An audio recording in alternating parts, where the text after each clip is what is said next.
Okay, it is 6 p.m. I will call the County Board regular meeting of 10/13/2020 to order. At this time, we will stand for the Pledge of Allegiance in a moment of silence. Allegiance to the flag of the United States of America, and to the republic for which it stands, one nation, Supervisor Hunt God, in has joined the meeting. liberty and justice for all.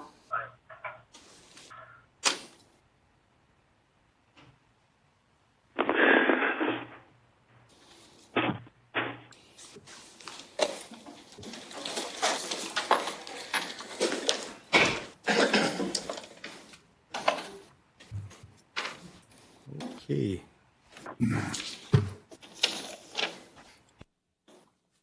Roll call.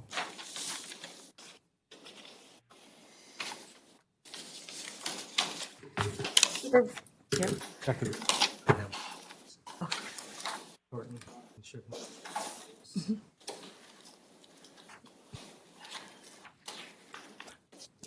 Okay, after checking the roll call, all supervisors are present either in person or remotely.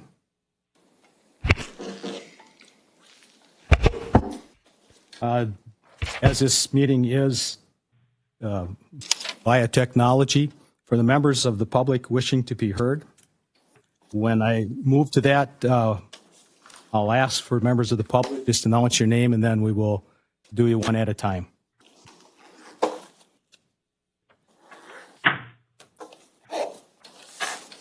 Okay. At this time, I'll look for an approval of the agenda. Do I have a motion to approve? So move. Motion been made to approve. Is there a second? Motion been made and seconded. Any further discussion? Again, because of the remote, we'll have to roll call vote. Supervisor Michelson, Yes. Supervisor Shipman, Yes. Supervisor Curvina, Yes. Supervisor Eisenhuth, Supervisor Ives, Yes. Supervisor Hunt, Aye. Supervisor Hull, Aye. Supervisor Steele, Aye. Supervisor Sikorsky, Aye. Supervisor Schmidt, Aye. Supervisor McMiniman, Aye. Supervisor Thornton, Aye. Supervisor Hauser, Aye. Supervisor Gullickson, Aye. 14, 14, yes. Okay, it's approved unanimously. Okay, at this time, we will entertain members of the public wishing to be heard.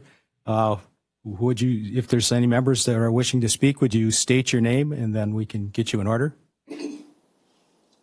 Melissa Christopherson.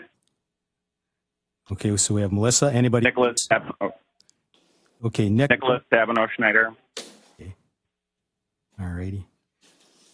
Okay, Melissa, you can start. You have 5 minutes. Thank you. My name is Melissa Christopherson. I'm an almost lifelong resident of Chippewa County and currently live with my family in the Tilden area. Thank you for your time. I hope to not take up too much of it. A little less than a month ago, proposed changes to the Chapter 34 ordinances were brought to the Health and Human Services Board. At that time, it looked like we were doing a good job with COVID. It looked like without a federal plan, a state plan, or an enforceable local plan, people were balancing out their civil liberties and responsibilities in ways that were keeping people generally safe. At that time, a few people knew someone that had COVID, but really, the impact of the disease was pretty much invisible to most of us. Now, a short 4 weeks later, a lot has changed. There is a significant rise in cases. Virtually everyone I know in this area knows someone with COVID. Some are very sick. Some are in the hospital. I have yet to actually know someone who's truly asymptomatic. Our community is now at very high risk of losing the chance it had to control this virus in a way that would prevent hospital overflow and allow the science to catch up and advise us on our future path. I am here to ask that even though the ordinance failed a few weeks ago, after a campaign that included the propagation of false information across social media, invoking fear in some community members, we still need a plan. The evidence right in front of us provided by our sick and quarantined neighbors, myself included, indicates that our community members aren't balancing out their liberties with their responsibilities. Our community is truly at risk of a significant public health crisis. Therefore, I am imploring you to continue to try to work towards finding a solution. Since the Health and Human Services Board decided the ordinance isn't the right solution, I ask you, as our local leaders, to work together to find a different solution. The tools we currently have are proving inadequate, and as leaders, you are tasked with the difficult responsibility of finding new ones. I wish I had a solution to present to you. Thank you for your time. I hope we can all work together to keep our community safe.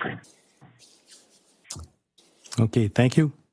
Nicholas Schneider. Good evening, and thank you, County Board members, for taking the time here.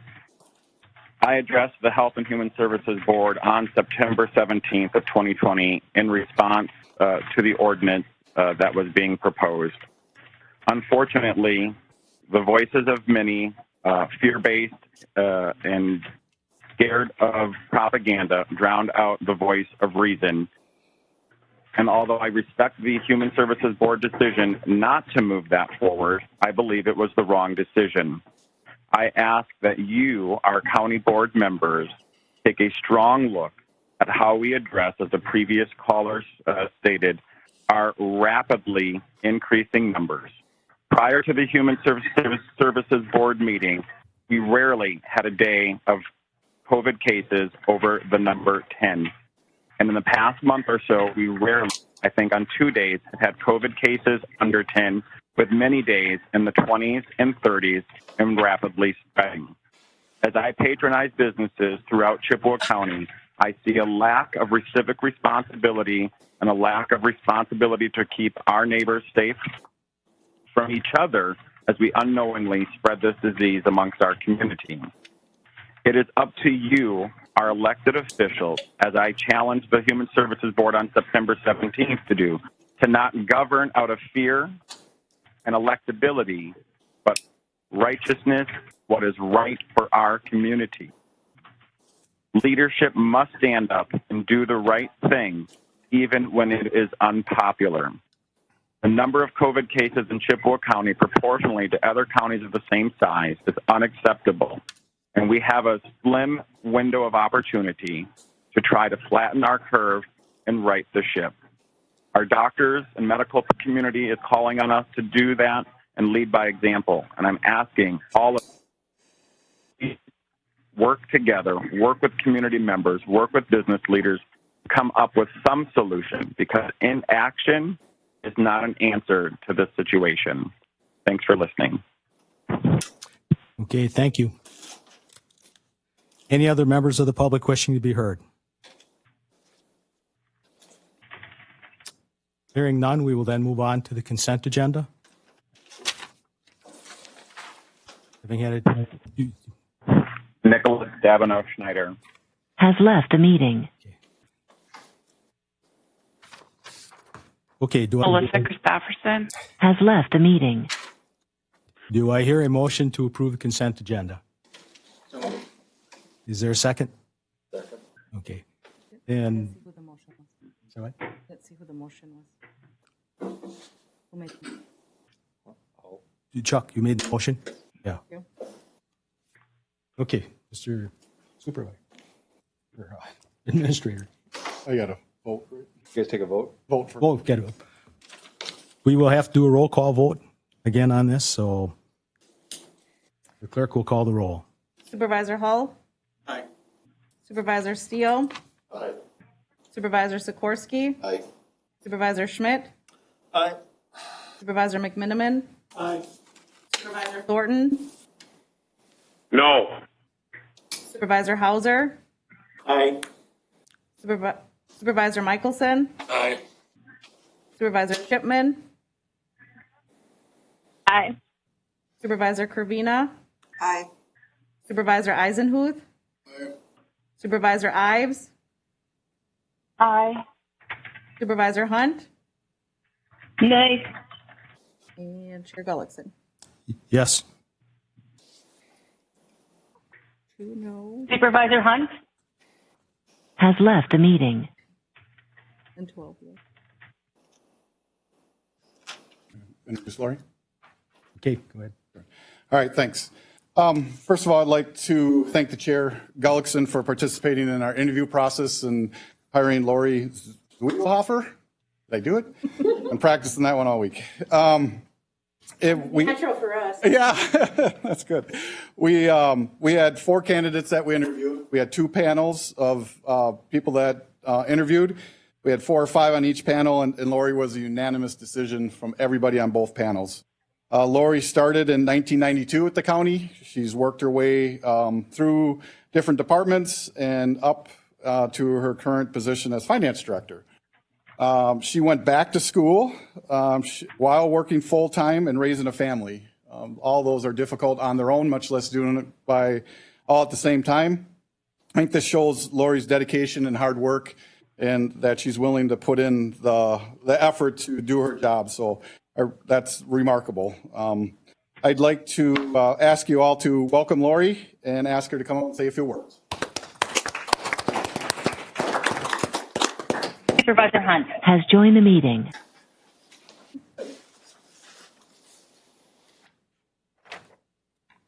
I would like to thank everybody for the opportunity to serve in my new role with Chippewa County. I hope with my 28 years of experience, I can provide assistance in understanding Chippewa County finances to anyone. 5 of those years, I started out in the highway department as an account clerk. And then after 5 years, the last 23 years, I've been down in finance. Years ago, I started out as county auditor. So I feel that I've got lots of experience that I'd love to share with others.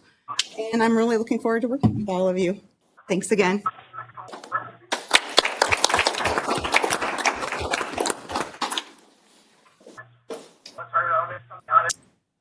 Okay. I would then move on to, Point of order. yes. Consent agenda. If somebody doesn't accept it, don't. What? Unless they make a motion.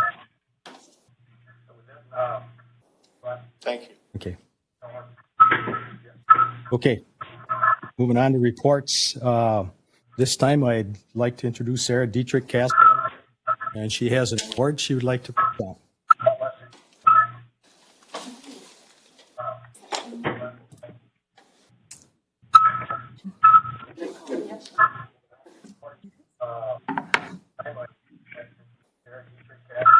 Good evening, everyone. My name is Deidre Kasdorf. I'm the Deputy Director of Government Affairs at the Wisconsin Counties Association, and I really do appreciate the opportunity to take a few minutes of your time tonight to recognize an individual who has had the best interest of our counties in mind during his tenure in the Wisconsin State Legislature. As a bit of background, the Wisconsin Counties Association, at the end of each legislative session, does a session review, and as part of that review, discuss the legislators that went above and beyond supporting the interest of county government. One legislator who did that this session was Senator Kathy Bernier. While always being supportive of county issues related to county organization and elections, given her previous background as county clerk, I want to talk to you today about Kathy's work on a different issue, emergency detention beds. Lack of emergency detention beds across the state is an issue we have been hearing more and more about as of late. As many hospitals have closed their mental health units over the years for various reasons, it has become harder and harder to find an open bed when an individual in a mental health crisis needs to be detained voluntarily. Oftentimes, that means a trip to Winnebago Mental Health Institute in Oshkosh that pulls individuals away from their families and other supports, as well as takes local law enforcement off the streets for hours and hours at a time. Kathy has been working with counties in this region of the state on a solution, and that solution was to work with the local hospital system to create beds to be used by approximately 30 counties in the northern and western part of the state. Now, you may think that seems like a simple solution, but it is not. I just mentioned about hospitals and hospital systems closing their mental health units for various reasons, including the fact that mental health units are typically loss centers for hospitals. So it was not easy for the hospital system to agree to take this on. Kathy called and called and called and called and called, probably 10 or more different hospitals and hospital systems in the region, in this part of the state, until she finally somebody agreed to take this on as part of their mission. Now, Kathy then went to work on the legislative front and was able to get her regional solution included in the last state budget. But unfortunately, that item was vetoed by the governor. But did that stop Kathy? Of course not, right? Kathy is tenacious when it comes to this issue, so she produced separate legislation, held several meetings with the governor's office, other legislative colleagues to try to come to some form of solution. Unfortunately, this legislative session ended in an untraditional fashion. I know Kathy is not yet done working on this issue on behalf of the counties that she represents. I've heard so many wonderful comments about Kathy from our human services directors and from the sheriffs in this area as they continue to work on this issue, and they really do appreciate her passion, her tenacity, willingness to listen to the issues raised, and her willingness to continue to work on this issue moving forward. This story I told is just one of many reasons why I am pleased to present to Senator Kathy Bernier WCA's Outstanding Legislator Award for the 2019-2020 legislative session. Kathy?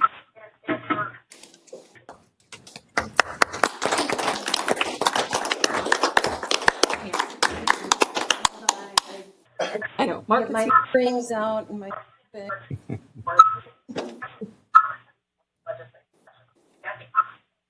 Thank you. All right. Well, just prepared a half an hour worth of remarks, but I'll cut it down to 30 seconds. Thank you very much. It's been an honor, privilege to represent not just Chippewa County, but 7 other counties that I'm a state senator. But bear in mind, I hounded Senator Fitzgerald on about 4 different occasions to come back and finish out our session.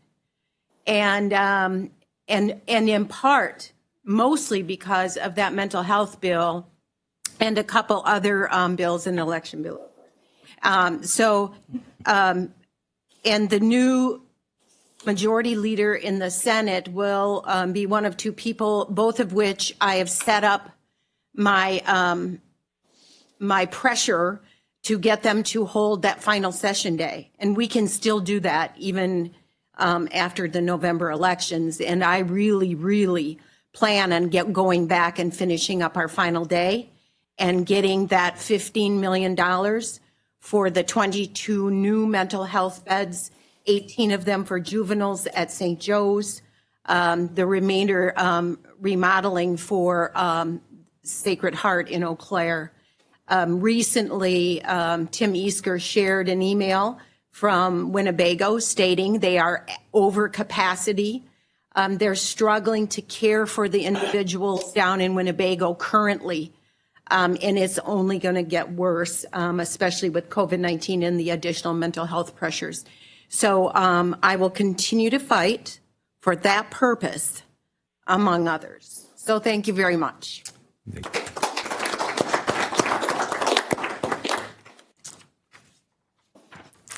I'd just like to make a comment.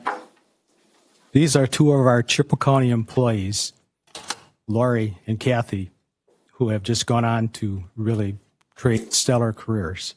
You're a credit to this county. Thank you. We were babies here, weren't we? Well, you were.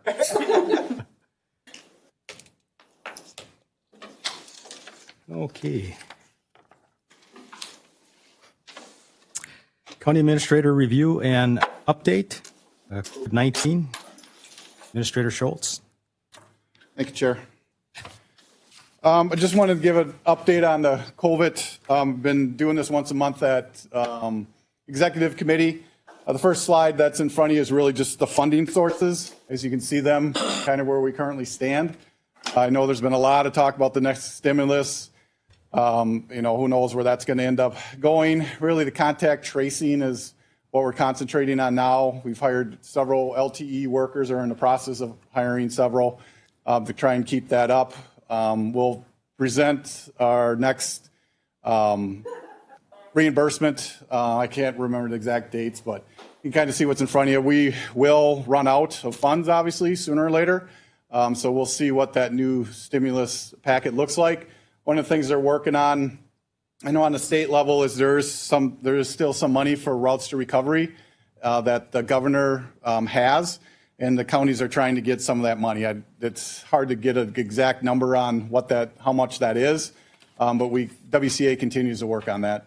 NACO and WCA also continue to work on trying to advocate for local governments for the next stimulus also. So that's where we are currently for the budget numbers. And then this is the one that we've shown several times. This is really just a snapshot of where we are year to date compared to 2018 and 19. A lot of numbers there, obviously, but if you look down on the bottom, those two, the 2 million or 2.8 million to 3.1, that's the number that we're really concentrating on to be pretty equal.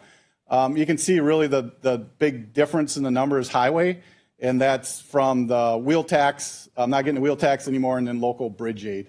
So if you would put those numbers in there, we'd be pretty much where we were before. The continuing to be issues are interest income, obviously, and then forestry for stumpage. So I haven't checked with them in a month or so, so we'll see how that's starting to go. But nothing really has changed as far as where we were with the need for revenue. That's one of the areas that we tried to get the new stimulus to allow us to recover some of that money from, especially the interest income is a big deal. So that's where we are. No need to panic, I don't think. I think we're doing okay. And then here's the one that I think has surprised everybody, is sales tax revenue.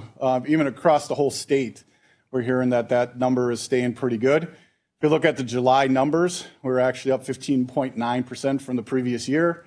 And if I think Lori did a good job of, she just put in what if we received the exact amount of money we did from the previous year for August, September, October, November, and December there, we'd still be up 1.72%.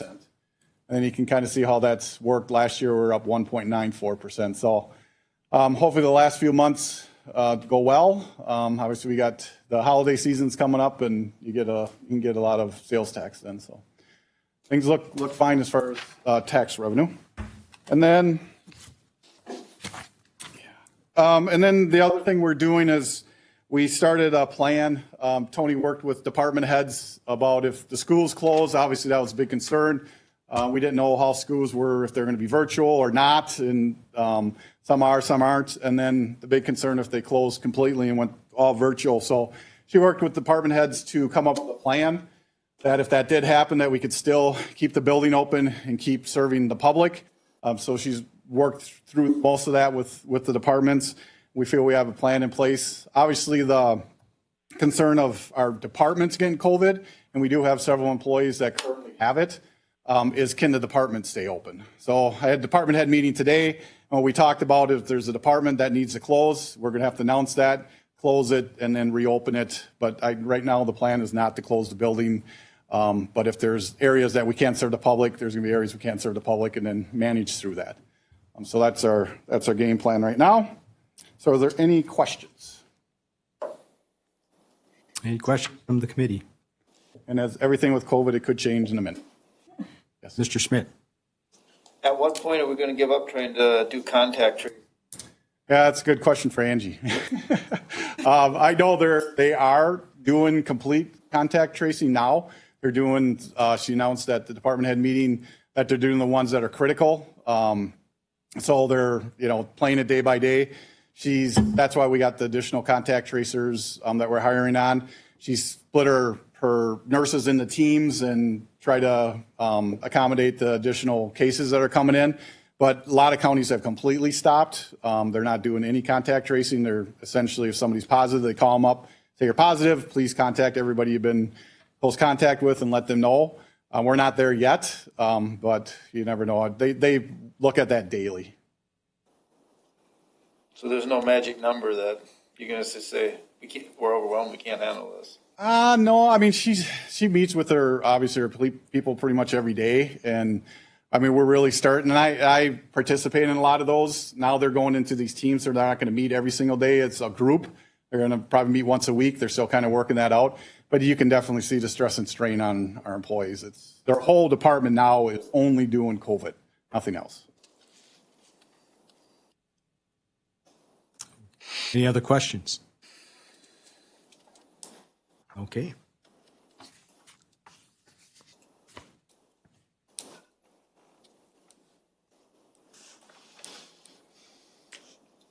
You're doing the economic development grant? Yep. Okay. So I wanted to ahead. report this to the county board. Obviously, I put in basically the minutes from economic development, and at the end, you can see that this is going to the city council, I believe, today. So I just wanted to make sure that you guys knew about it, economic development knew about it.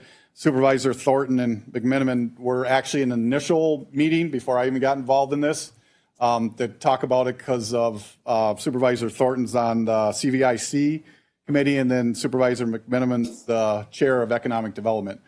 So really what it is, it's self-explanatory, but they're trying to work with an EDA grant. And I think the reason we came into is because we did that feasibility study, and it's a way to help them get their grants. It gives them points. It helps them that way. They're also looking at a split. Typically, it's a 50-50 split when you do these grants, but because of the COVID, they actually have an 80-20 split, and they would look for us to participate in that. I have not obligated us to anything, just to be very clear. That would come before the committee, and then obviously the county board if you guys choose to do that. We'll see where that is. I've had several meetings with them, but they're really getting the budget under control. There's a lot of meetings with regional planning and the EDA, Economic Development Grant, the ones that run the grant, to see what our best chances are and how to do that. Some of the things they talk about is, so we do multiple going together on an application or not, that helps or hurts. So they're still working through all that. But as soon as I, have numbers or have anything, we'll have a Economic Development Committee meeting and talk about if that's something you're interested in. I probably get in the history of CVIC. We've been involved with that for several years. They have a building that really helped getting companies, and they're currently located over by the airport, and they would look to move to a different location that is actually, it's in Chippewa County, but the city of Eau Claire's business park, or it's part of their business park. It's Gateway, it's actually called. So we're just looking at and working all that out, but I just didn't want you guys to read it in the newspaper and wondering what I'm doing. So wanted to make sure you guys had the information. And I know there's been something in the newspaper about a business park on Highway T. I have not talked to anybody about buying property on Highway T for anything. So I just want to make that very clear. If I did, that would come to the Economic Development Committee, obviously, and work its way through the board if you guys choose to do that.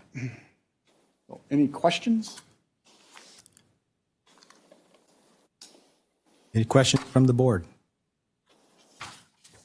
Okay. Hearing none, we'll move on to department reports, which there are none, and then to number 8, business items, Resolution 3420, resolution to authorize use of additional fund balance by facilities in 2020. Randy, I gotta read it. Yeah. Resolution 34-20, resolution to authorize the Facilities and Parks Division to use additional fund balance to complete the remodeling of the county treasurer, county clerk, and information director office suites in 2020. Now therefore be it resolved that the county board does hereby authorize the Facilities and Parks Division to utilize fund balance pursuant to Chippewa County Policy 305, fund balance or non-lapsing account expenditure policy of up to $100,000 of funding left over from the jail chiller replacement project in account number 100-24-52124-581818. Remodel Supervisor, aye. Has left the meeting. Chippewa County Treasurer Office, Clerk Office, and Information Technology Director Office suites in conjunction with the $400,000 of fund balance that was previously approved in Resolution 21-19, forwarded to the County Board by the Executive Committee. so at this time, I'd entertain a motion to approve. Is there a second? Second. Okay. Discussion? Thanks, Chair. I have Larry Ritzinger, our facility director. Talk about this, Larry. You can take your mask off while you're talking if you need to. Can everybody hear me? Yep. Yep. Good evening. I guess what I'd like to do is try to explain how we came up with this kind of shortfall on this project. The primary reason was basically a lack of communication on my part with the architect and engineer that did the design. When I explained the scope of the project, I described it as the treasurer's and clerk's office suites. What I didn't include was a space between it, which was the IT director's office and the conference room. And that was nearly 20% of the total project. So, again, that's what led to the shortfall. So we figured that out during the design phase of the project after the budget had already been established. So with that, there was a bid summary sheet. I don't know if that could be projected or not, but that gives a pretty good explanation of where the bids came out and some of the other expenses that are associated with the project. And with that, I guess, see if you have any questions. Larry, could you just talk briefly on the chiller project and why we had savings there? Certainly.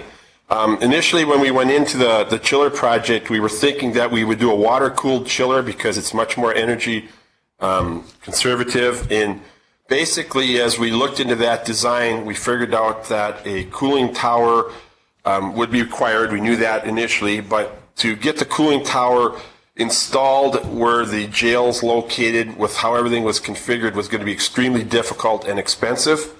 We looked further at the improvements of the efficiency of an air-cooled chiller versus the water-cooled chiller, and the air-cooled chiller has come a long ways in the last 10 or 20 years and much more efficient. And at the end of the day, it was much better decision financially to go with an air-cooled chiller. So with that, not needing a cooling tower, the cooling tower was about half the cost of that $600,000 that was originally budgeted for the chiller replacement. And so we saved that up front. Thank you. So that pretty much answers that, I believe. Yep, thanks.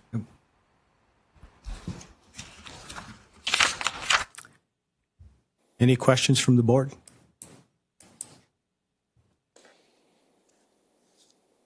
Anything further? Nope. Okay, then we would call the roll call vote. Supervisor Sikorsky? Yes. Supervisor Schmidt? Aye. Supervisor McMiniman? Aye. Supervisor Thornton? Aye. Supervisor Hauser? Aye. Supervisor Michelson? Aye. Supervisor Shipman? Aye. Supervisor Kervina? Aye. Supervisor Eisenhuth? Aye. Supervisor Ives? Aye. Supervisor Hunt? Aye. Supervisor Hull? Aye. And Chair Gullickson. Oh, wait, nope, Supervisor Steele. Aye. We're at the top. And aye. 14 ayes. Okay, passes unanimously.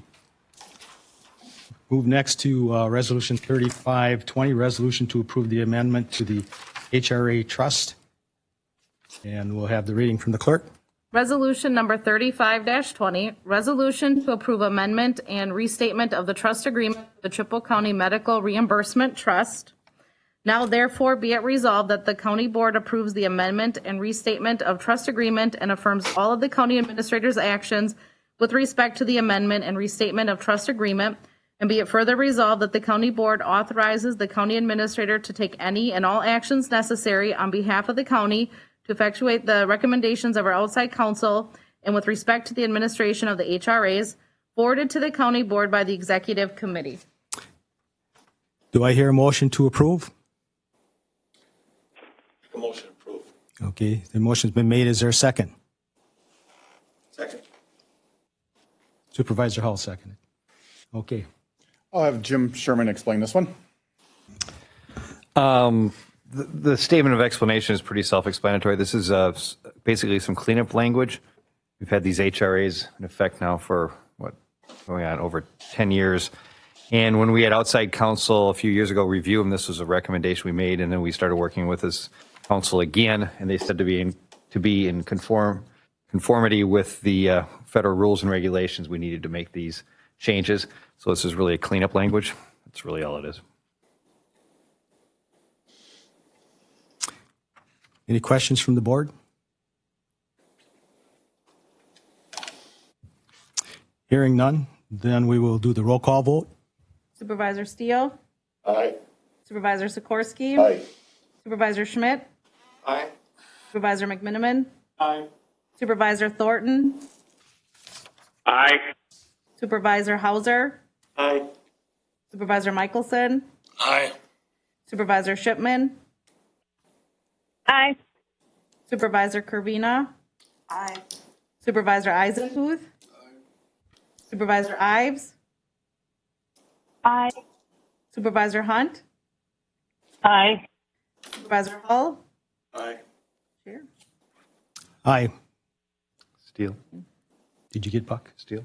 Nope, he was first. Oh, you're first this time. Okay. All right. I was thinking the same thing. Yeah. I want to forgive him. All right. Unanimous vote. Passes. We will move on to business item number 3, Resolution 36-20, resolution to establish the health insurance plan for 2021.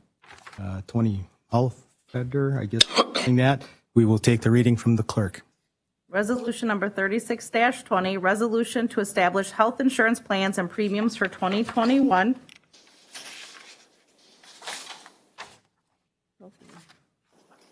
Want me to read all of it? Like the page. I think everybody knows what it is. Okay. Okay, do I hear a motion to approve? Make a motion to approve.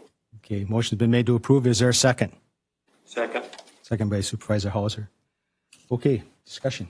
All right, I'll have Tony come up and explain the changes.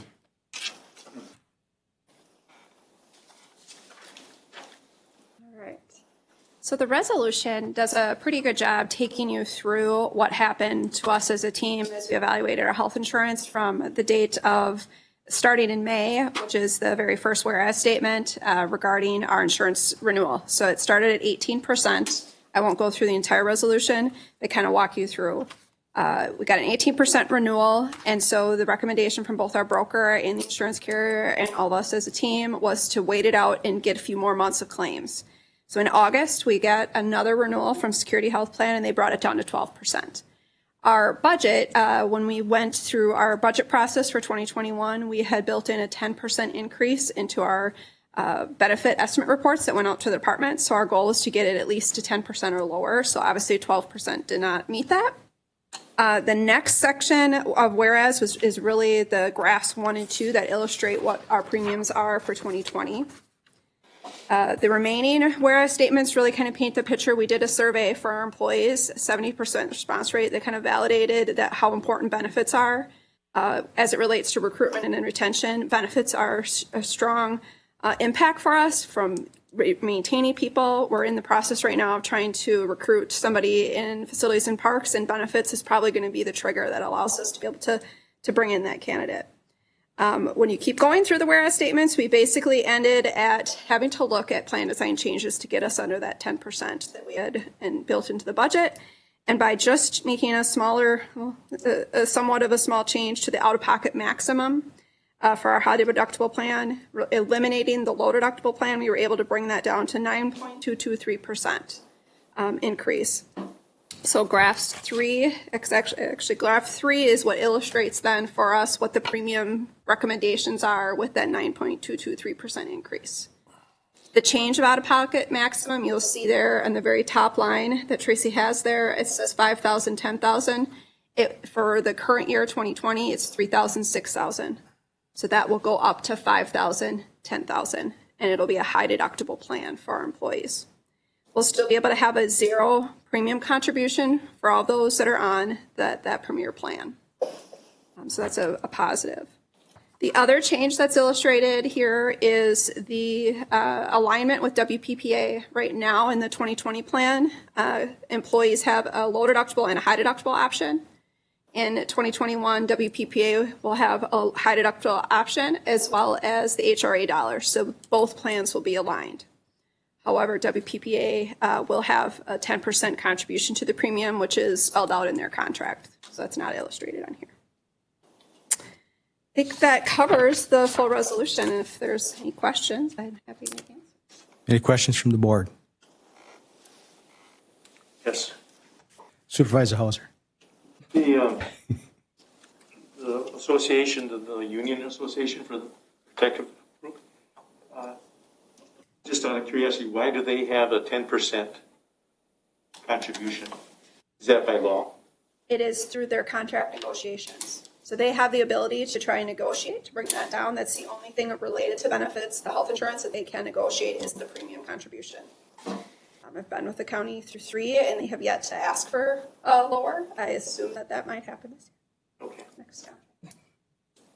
Okay. Any other questions? Okay, thank you. And then we will call the vote, be roll call vote. Supervisor Steele? Aye. Supervisor Sikorsky? Aye. Supervisor Schmidt? Aye. Supervisor McMiniman? Aye. Supervisor Thornton? Aye. Supervisor Hauser? Aye. Supervisor Michelson? Aye. Supervisor Shipman? Aye. Supervisor Kervina? Aye. Supervisor Eisenhuth? Aye. Supervisor Ives? Aye. Supervisor Hunt? Aye. Supervisor Hull? Aye. Chair? Aye, passes unanimously.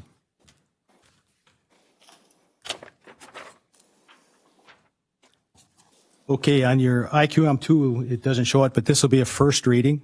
So this will be business item number 5, ordinance 11 dash, excuse me, Skip number 4. I skipped number 4. We got to do the parking zones first. Okay, getting ahead of myself. Also first reading. But that too. That's the second. That's second reading, yes. Okay. First reading. Well, we get all our documents to coincide here. Mine says second reading. Okay, go to mine. Okay, so we will do the ordinance 10-20, ordinance to amend section 5834 regarding no parking zones. Reading from the clerk. Oh, no, just a motion. Just motion on I this? don't read the ordinances. Okay. So I would entertain a motion to approve.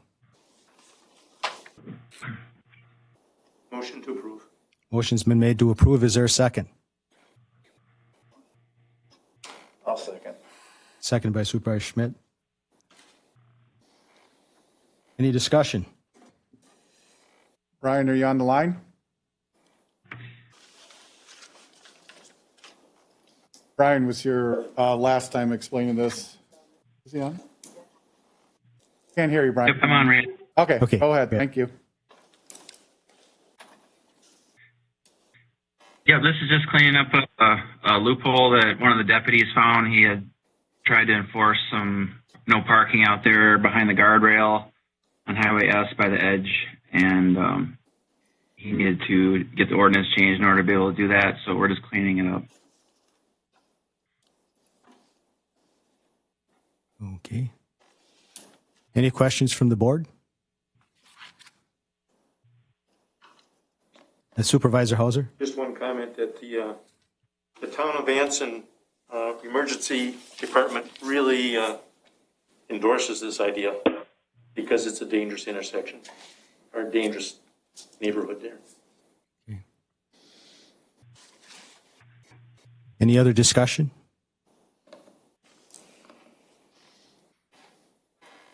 Hearing none, we'll close discussion and call the roll call vote. Supervisor Hauser? Aye. Supervisor Michelson? Aye. Supervisor Shipman? Aye. Supervisor Kervina? Aye. Supervisor Eisenhuth? Aye. Supervisor Ives? Aye. Supervisor Hunt? Aye. Supervisor Hall? Aye. Supervisor Steele? Aye. Supervisor Sikorsky? Aye. Supervisor Schmidt? Aye. Supervisor McMiniman? Aye. Supervisor Thornton? Aye. Chair? Aye. Passed unanimously. Okay. Now we'll go on to the first reading, ordinance 11-20.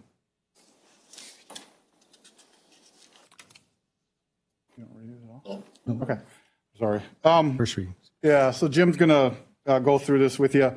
This is, when I got here almost 3 years ago, they were talking about this chapter 2, and the county board chair at the time, Anson, requested that this comes in front of the board. So some of these issues have been on concerns for a long time, some haven't, and Jim knows the history better than I. He's been working on this for quite a while, so I'll let Jim take it over. Has everybody had a chance to look at this? Yep. Is there anything you'd like me to touch on specifically rather than going line by line? This was something that Todd was working on. Todd wasn't able to be here tonight, so I'm here kind of pinch hitting, as I told the executive committee about a month ago. Some of the stuff is pretty self-explanatory. I think a lot of it, the absenteeism, that was something that some language that needed to be cleaned up. And I think the way it's worded now is a little clearer now, and it's a little easier to enforce if necessary. Hopefully, I'll never get to that point. Anything in the highlight is stuff that won't take effect until after the next election in 2022. Let's see. Some of the language regarding the chair's authority, there's paragraph 13 and 12 is a new addition of sub 12 under, I think that's 2-60, the chair's authority. And then, let's see, we took out communication out of the agenda, so that there's no longer going to be communications under there. I think the reason that being there was it's kind of it opens yourself up to open meetings issues. Inevitably, people start talking about things that aren't on the agenda. Just clear, under 2-82, that's to be consistent with the same language. It's under land conservation. It's in both places. Under sub C of 2-82, it explains the process for cleaning up the language on the executive committee. And again, it talks about those absenteeism to make it consistent with the new language. One of the things that wanted to clear up with regard to statutory committees is that the chair of those committees be an actual supervisor rather than a citizen member. I think that's very appropriate that you have the county board, since you are the body that establishes these boards, that you also have the member of your own body be a chair. Under land conservation, it's going to be 7 members now instead of 6. Don't know why it was ever set at 6, because of the obvious issues with tie votes, that sort of thing.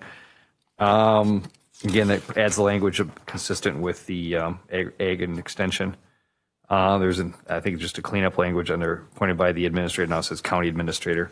So some of the stuff was language just to, the main stuff, for instance, on absenteeism, as I stated, was very difficult to interpret and how to enforce it. Hopefully it'll never be an issue, but I think the language is a little cleaner now. Again, I was not involved in a lot of this. When Randy said I've been doing this for a long time, we started in 2014 in December, when the previous administrator wanted to put together a handbook, and that was a long enough project. So I was kind of happy not to be involved with any more Chapter 2 amendments. But this is your chapter. This is basically the chapter that governs how you as a board govern. And so this is all your decision. So go ahead. Go ahead. Under communications, you have claims and petitions now. Will that be under reports from now on, or how will that be handled? I think that's a good question. Probably under reports, I would guess, because the county clerk is by statute supposed to provide a report to the board on claims. Basically, we don't usually have petitions. Petitions, the only ones I can think of are maybe a petition for a referendum, but that usually doesn't come to us. So it's really only claims, and they would come under I would recommend they go under reports. Okay. It's a good question, though. Oh. Hey. Yeah, I read through this, Jim, and I was aware of 99% of it that was going to be changed. But I was not aware of county board supervisors shall cannot serve on a committee chair. County board chair. I don't know who introduced that or how it become introduced. I'd kind of like to know the background.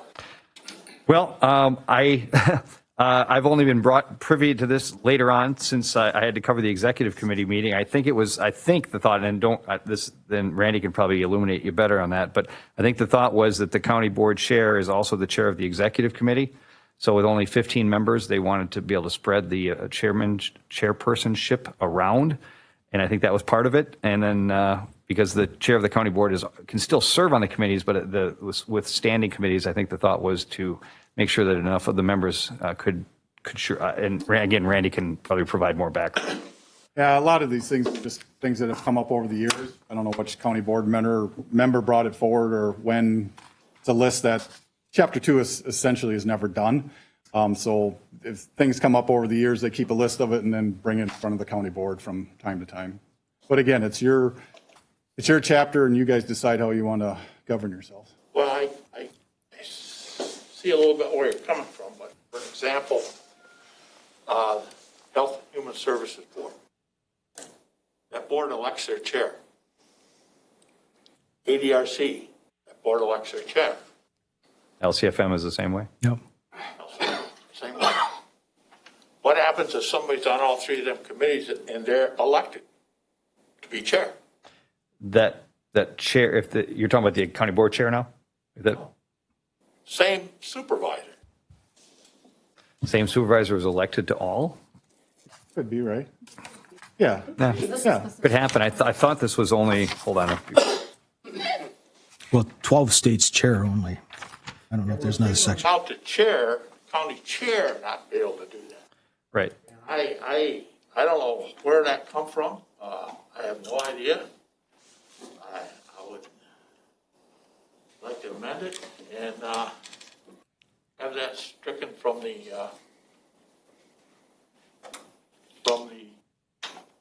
ordinance, whatever it is, or section 2. You want to make that in form of a motion? Yes, I'd like to make a form of a motion to eliminate that sentence about the county board chair being a chair of a committee, not being allowed to be a chair of a committee. Other than exec, right? Yeah, basically you just want to delete this paragraph, right? 12. Yep. 12. I want it, there's one that's highlighted, okay? And it says the county board chair cannot be a chair of anything, any standing committee or any committee. Other than exec. So what you're saying is you're making a motion to delete number 12 because it's new language. You just make a motion to delete that. Okay. So there's been a motion made to delete number 12. I'll second it. The motion's been seconded. Point of order, Mr. Chair. Just go ahead, Mr. Thornton. This is considered the first reading. Amendments would be done at the second reading when the ordinance is passed. There's been no motion to pass these revisions. This is simply the first reading. Doesn't say it on our agenda, but it does. It's supposed to be there as a first. It's on the printed. That would be. Well, if the will of the board is to, when it comes back for a second reading, that this be amended so that that's not included, I think, Mr. Thornton, that the board could do that. And then you would obviously vote on it at that point. If the will of the board is that the second reading be presented without that language, I think the board can do that. That's just directing us to amend it so when it comes back for second reading, it's not included.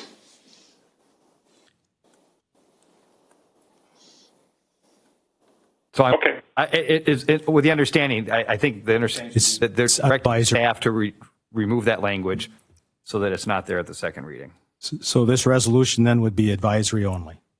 Yeah, it's directing staff to do that. Yeah. Okay, does that answer your question, Supervisor Thornton?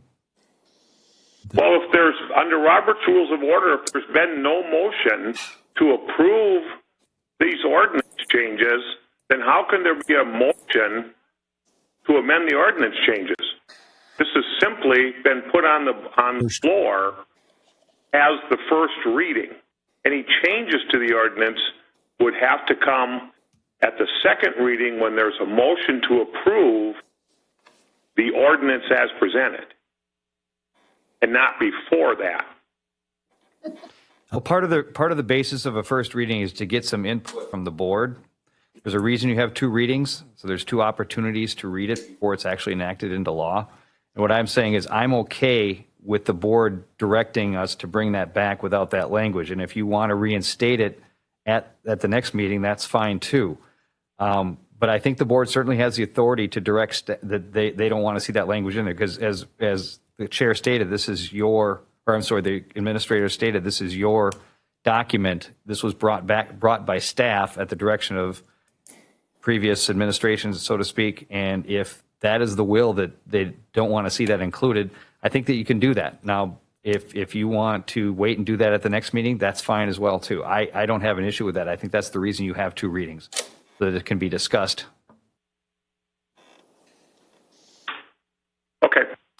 Mr. Chair, if I could speak to this issue then? Yes, go ahead. I think, I personally believe that the county board chairman should not chair any other committees. I think it begs conflict of interest for the chairman of the county board, who's already, by county ordinance, the chairman of the executive committee, to chair any other committees of this board. Thanks. Okay. Any further discussion? Supervisor Hauser. I would agree with Supervisor Thornton in that the county chair is a standing member of all of the committees as well, which is quite a bit of authority in that capacity or input. So just to spread the wealth of authority here, I think it would be wise to follow what's already written there. Any other discussion? I would speak on this issue. And for the standing committees, since the county board chair appoints the chair, I do believe that would be a conflict of interest. That would be me as the county board who is appointing a chairman for a committee appointing myself. And I don't think that would be proper. For the statutory committees where it's elected, I do believe it is the will of the committee to elect their chairman. So if we were going to amend that, I would definitely say what 12 should be in effect for standing committees, because again, since I as the chair would select that chair, to select myself as the chair I think would be improper. But for the elected statutory committees, it is the committee that elects their chair, and I think that they should have that option. That would be an amendment that I would prefer to see as far as changing that wording. Again, it just isn't right for the county chair to be able to appoint himself as a chair for another committee.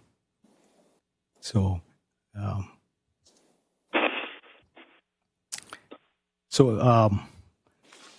that is the discussion. This is be a advisory vote on this. So, because of the remoteness, we'll have to do roll call again. So those, however, these. Supervisor Ives, can I say something? Just a moment. As it is now, the motion that is on the floor is to remove Section 12 completely. So that would be the issue that we'd be voting on. This question, was that motion seconded? Yeah. Yes. Yes, Mr. Michelson did second. So motion was made and seconded. So for that. Could we amend that? Or do we have to? You have to deal with this first. Let's deal with it. You got to deal with this first, and then we go from there. Okay. So at this time, we would call the vote on this, and then. Supervisor Ives. Okay. Do you want to be heard on that particular issue, the Supervisor Ives, or on the other issue we were just talking about? Nope, I had another issue. Sorry. Okay. All right. We'll vote on this, and then we'll entertain you. Supervisor Steele? Yes. Supervisor Sikorsky? Yes. Supervisor Schmidt? No. Supervisor McMiniman? Yes. Supervisor Thornton? No. Supervisor Hauser? No. Supervisor Michelson? Aye. Supervisor Shipman? No. Supervisor Kervina? No. Supervisor Eisenhuth? Yes. Supervisor Ives? No. Supervisor Hunt? Nay. Supervisor Hall? No. And then Chair. Aye. I vote motion fails. It's 8-6. No, Or 8-6? 8-6. 1, 2, 3, 4, 5, 6. Motion Yep. fails. Motion fails. Okay. Did you have something to speak on pertaining to this particular issue, Supervisor Ives? Not on what you just spoke about, just on the ordinance itself, Okay. in a different area. I had a question. She's allowed. Okay. So what particular section for corporate counsel are you looking at, Supervisor Ives? It's the one about having the two people from Land and Conservation on the Ag and Extension Committee. Okay. I believe that's statutory.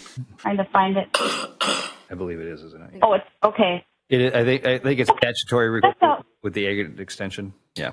And we're currently doing it. And we. Okay, I just wanted to make sure because I just had a question on that because it seems like it's more than Ag and Extension, so I was just curious as to why that was a mandated one versus some other things. But since it's statutory, you answered my question. Thank you. And we are in compliance, by the way. So. Okay. Any other questions or discussion on this first reading? Yes, go ahead. Can we discuss the part about the exec committee being elected? Again, I'm the only one on the exec committee that doesn't have a Chippewa Falls address, and I guess I really feel that we are not reaching out to a equal representation of the county. Issues very much differ from Chippewa Falls to Ruby, and I guess I feel that by not being able to be appointed, it's harder to balance it, whether you need somebody from a certain committee on the exec committee or geographically they would be better on there. And I just think it impedes the working of government. And I think more issues need to be brought to the full board than can possibly not be. Okay.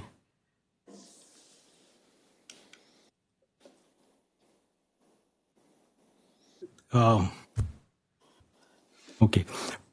We've done a little research on this that we're going to have to speak with corporate counsel on that basically addresses that issue.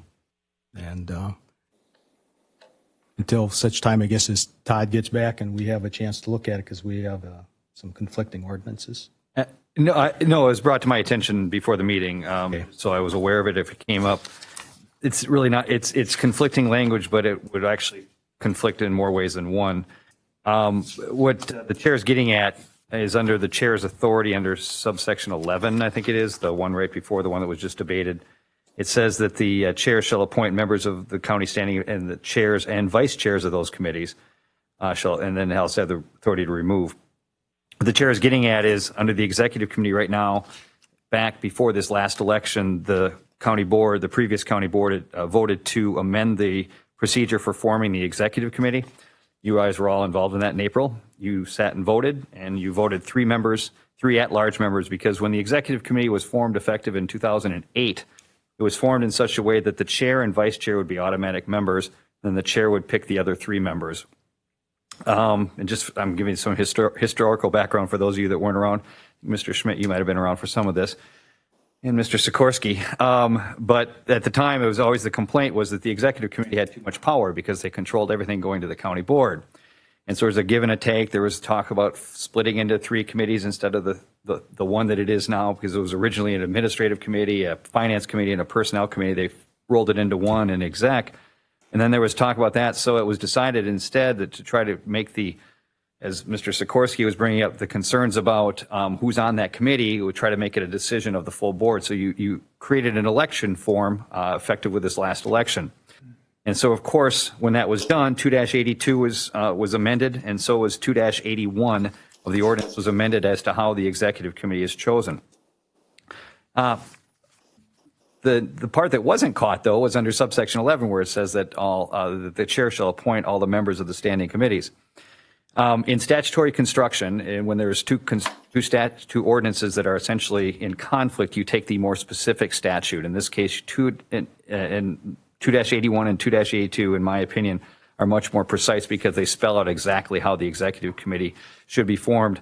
And it's something that we haven't caught now for the last, we didn't catch it before. Also, in that same vein, that he would also be appointing the vice chairs, and the vice chair of the executive committee, the vice chair of the county board has always been an automatic member since we formed exec back 12 years ago. So that was something when this subsection with all the powers was something that the first administrator drafted, and there was a lot of debate in the original days of 2007 of what the language should be as far as the authority of the county administrator, but something we never caught until now. So basically that would mean that the chair would have also appointed could have appointed anybody. So when this was brought to my attention, like I said, the first rule of statutory construction is when there's a conflict, it's the more specific, and 2-82 and 2-81 are very specific as to how that committee is formed. So what I did, assuming that this would come up, is I tried to put some language together, sent it to Randy and Tracy made it, I had a dependent clause at the beginning of the ordinance, which I don't like starting with a dependent clause, but it was hard to amend 11. But Tracy, I like where she moved the dependent clause after. So what we're suggesting, and this is just something you can think about between now and the next meeting, is that the chair shall appoint all members of county standing committees and the chairs and vice chairs of those committees during county board reorganization, comma, with the exception of the executive committee, comma, which shall be formed pursuant to sections 281 and 2-82C. That way it's clear. So it was something that, to the chair's credit, he picked up on, and something we haven't picked up on in 12 years. So at some point, we do need to clean that language up, and that would be my recommendation. But in this case, it was handled correctly. You should have chosen it the way it was chosen because 2-81 and 2-82C are more specific. Yes. I would move to approve that language or something substantially similar in the second reading. To bring it to the second reading? Yep. Okay.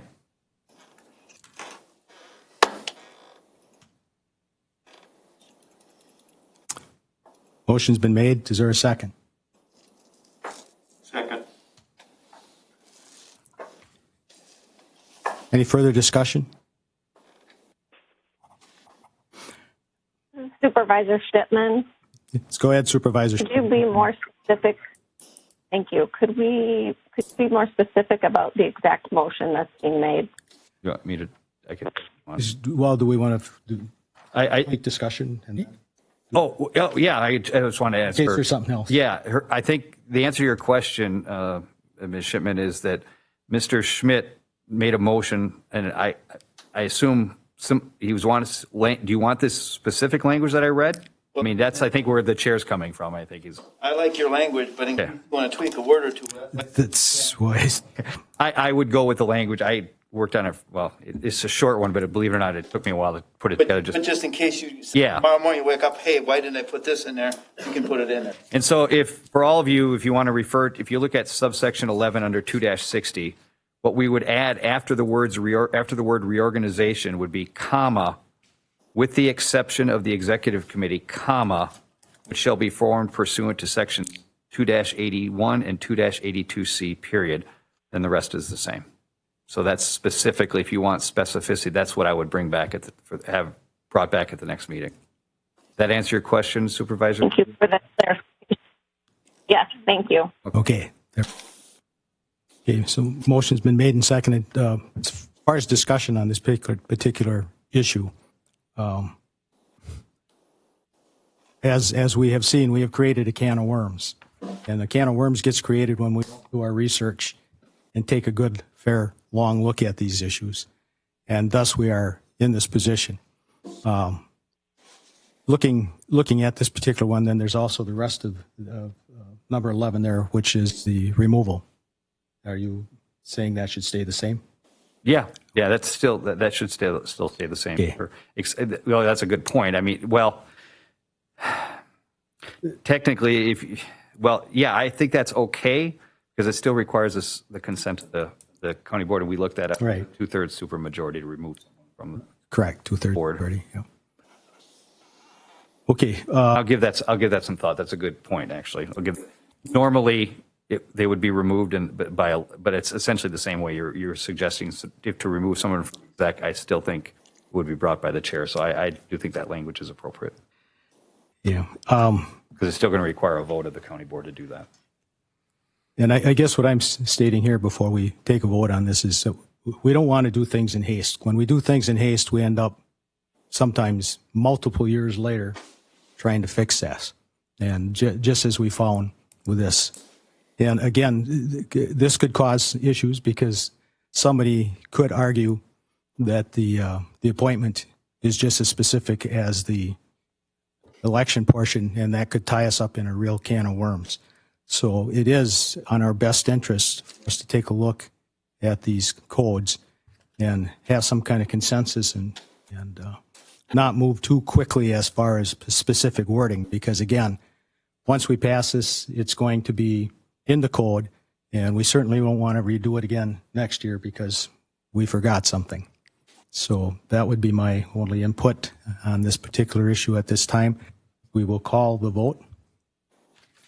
Supervisor Schmidt? Aye. Supervisor McMiniman? No. Supervisor Thornton? Aye. Supervisor Hauser? Aye. Supervisor Michelson? Aye. Supervisor Shipman? Aye. Supervisor Kervina? No. Supervisor Eisenhut? Aye. Supervisor Ives? Aye. Supervisor Hunt? Aye. Supervisor Hull? Aye. Supervisor Steele? No. Supervisor Sikorsky? No. Chair? I don't know if it's proper me for a vote on a chair issue or not, so I would have to abstain. Because I am the chair, it's kind of conflict of interest for me to vote on a chair powers issue.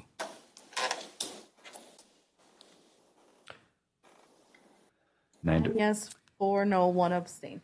We'll bring that language back to for the next reading. Thank you. Number 6, HR policy manual revisions, first read. I have Tony to go. Tony.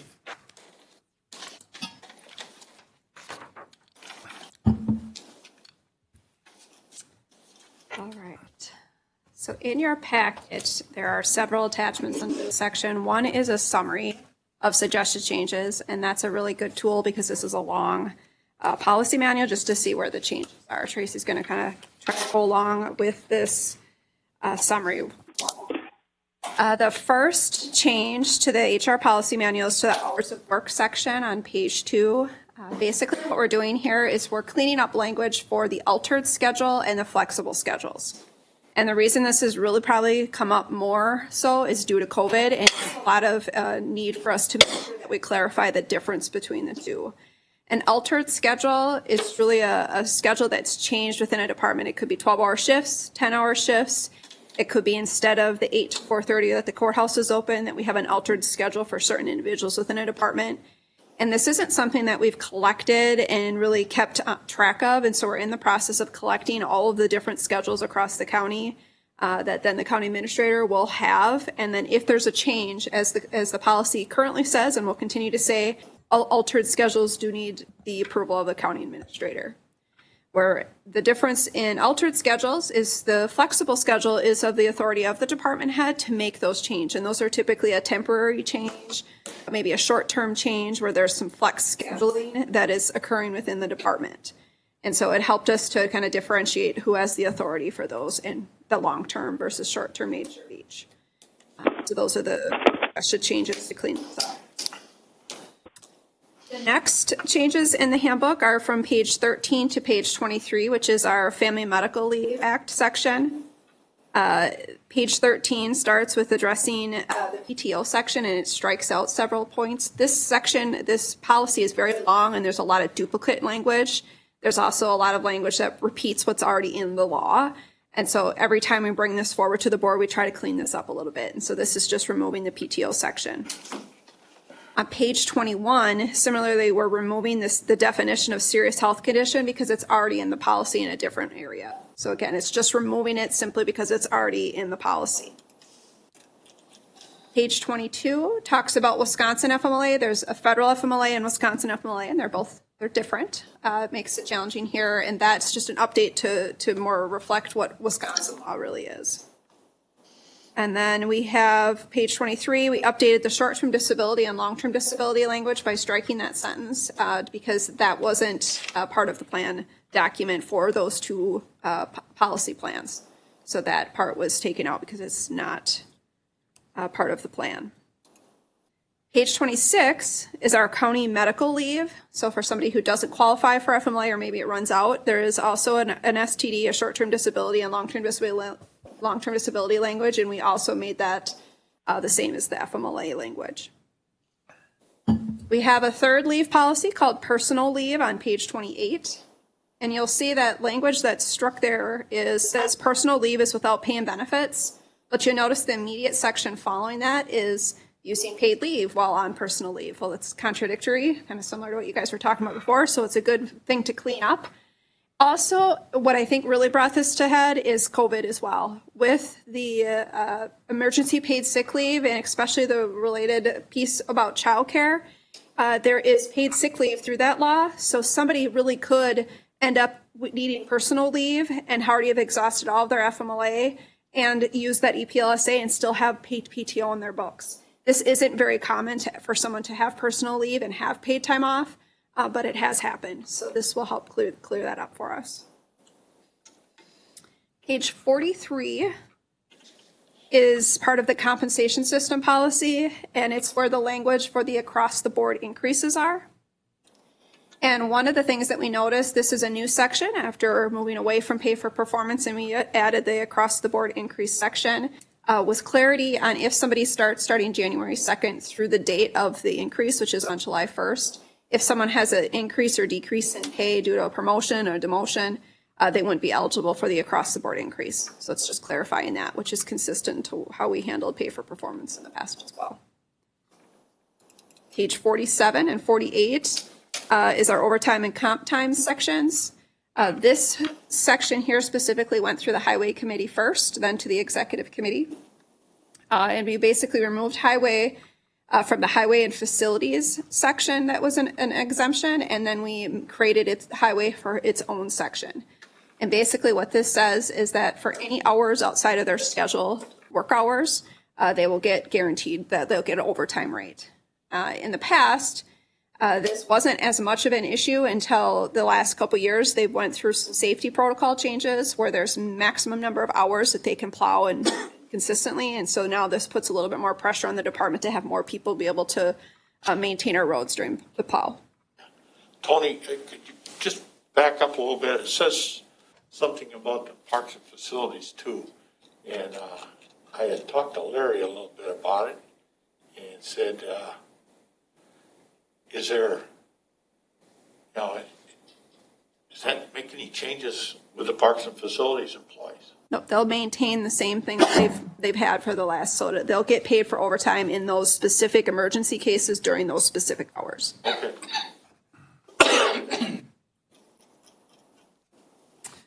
All right, so that's the highway section. The next one I'll have you go to, Tracy, is page 66, which is the travels, meals, and lodging expense. We updated the mileage reimbursement language. You'll see the first statement there is that if you're telecommuting and you have a telecommuting agreement on file because it's something permanently that you're doing, the mileage is addressed in that section. But if you're not, and say maybe for me, for example, I might travel for work to a conference, or an employee might have to travel just as part of their job intermittently. They're not permanently telecommuting from home. This is how they would practice their mileage reimbursement. The reason that we put actually a little group together to kind of talk through this simply because it was inconsistently being handled throughout different departments. So more importantly, public health versus human services, they were handling their mileage process different. And so now this will be consistently applied throughout the county through this policy. It basically explains that the first trip of the day and the last trip of the day aren't compensable because it would be the same thing if we were going to work, but then that mileage in the center would be. And it just allows for that consistency. Next page is 95, which is our health insurance section. We had a section that explained if there was a spouse, two spouses that work for the county, how the policy would, or how the health insurance would be handled. But we actually have children who, and mother, father, who might be working for the county as well. So we clarified it as just dual coverage, because then it encompasses all of that. So basically what this is saying is you can't have a full family plan or two plans. You have to be on one plan. And that's what that requires. Page 97 is our accident insurance policy. And if you scroll down, there she is. It's an update to the cancellation coverage. It just cleans up to what the actual practice is if somebody were to cancel coverage for the accident insurance. Page 106 is an update to our deferred compensation. One of the changes to our benefits, yes. Seems like I read something here I'm looking for, and I can't find out about critical, was it critical care insurance? Critical illness. So that's another attachment because it's a brand new policy that we're adding. So why are we adding that? So what it is it's exactly the same policy as our accident insurance because it's administered exactly the same. Right now, the carrier is MetLife for both policies, and they're a supplemental plan that is 100% paid for by the employee. It's not paid for by the county, and it allows them to supplement any other care that they get. So especially with our out-of-pocket maximum going up, somebody might have cancer in their family. It might allow them to have extra coverage if they think they're at higher risks for those critical illness types of coverage, and it gives them cash right into their pocket regardless of the insurance policy. And that differs from long-term disability? Yes. Long-term disability is strictly long-term disability. It's for if somebody is out of work for a long-term period of time, and then that kicks in. And it pays them their wages. The accident plan and the critical illness plan are specific dollar amounts for different types of issues, for example. So if you're getting radiation, you get a flat dollar amount to substitute into your wages, or it could substitute for the care that you need because of that out-of-pocket maximum. Okay, gotcha. This section is, like I said, our deferred comp. We had a lot of feedback over the last several years that our employees are really interested in having not only a pre-tax option to defer, but also a after-tax option, so Roth. So we have made that change, and so this was updated. We also got feedback that we decided to have one deferred comp carrier instead of multiple carriers. We went through some analysis on that as well. And in doing so, we made some other changes, which is that the employees can only initiate a deferred comp change or make a change every quarter instead of at any time throughout the year. They are able to cancel their contribution at any time. That'll occur the first check following the change. So if there's somebody that has some financial hardships, maybe a spouse loses a job, whatever the reason might be, they're able to cancel it. But they can only make a change or initiate a contribution once a quarter. And we'll handle that communication from our office.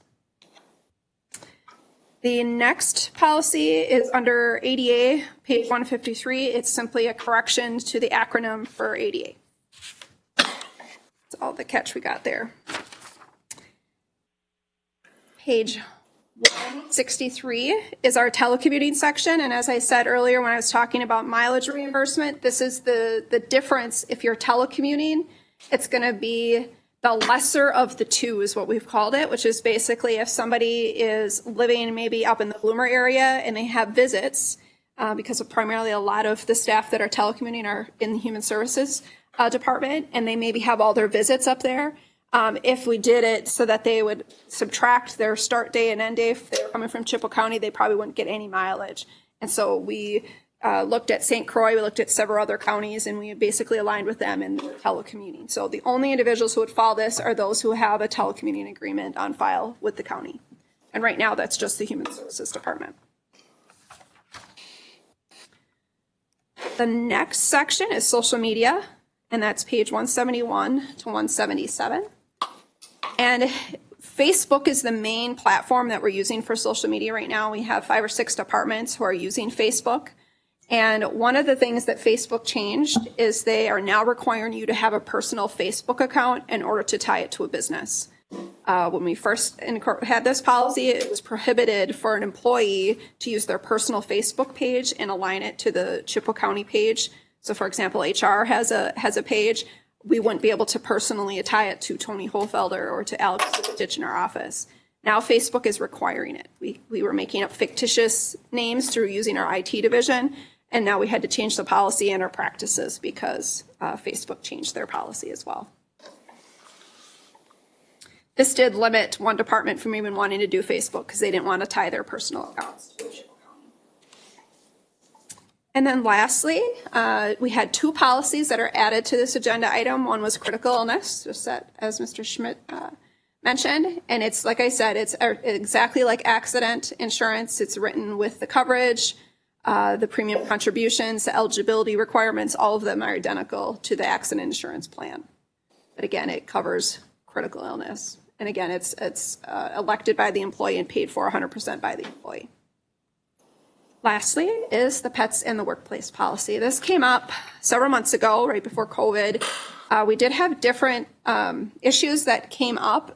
We've had public who bring pets in, maybe for different various reasons. We've had employees who've complained about public bringing pets in because maybe they have an allergy. And then we've also had employees who expressed interest in potentially them bringing a pet in. So all those 3 issues we try to incorporate in this policy. Pets in the workplace by a public member are governed very differently than those who, if there's an employee, it's similar to masks, I would say. So if someone comes in without a mask, we can tell them that we are a masking organization, but we can't take it any further than that. We can't ask them for proof that they have a disability or anything of that nature. Same thing for pets in the workplace. If someone has a pet, we can't make them provide proof that they are a working dog or that they're providing some kind of care.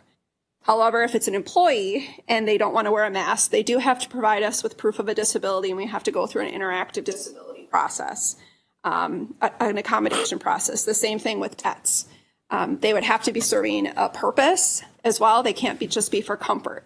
So I'll use the example of maybe somebody who maybe has epilepsy or might have a seizure, and there's dogs that are trained to be able to tell the person that they're going to have one. That would be an example of one that we might have to have a dog here for an employee. So we'd have to go through that process. But that's the policy that we put together based on all that. Any questions for me? Any questions?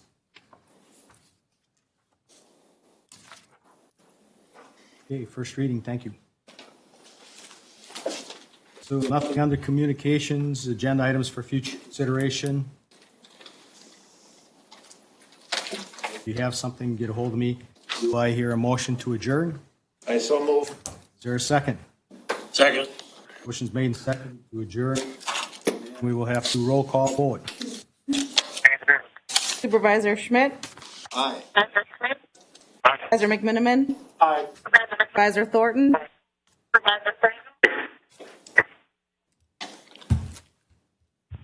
Supervisor Thornton? Aye. Supervisor Hauser? Aye. Supervisor Michelson? Aye. Supervisor Schmidt? Aye. Supervisor Karina? Aye. Supervisor Eisenhuth? Supervisor Ives? Aye. Supervisor Hunt? Aye. Supervisor Hall? Aye. Supervisor Steele? Aye. Supervisor Sikorsky? Aye. Chair? Aye. Adjourn. Unanimous vote.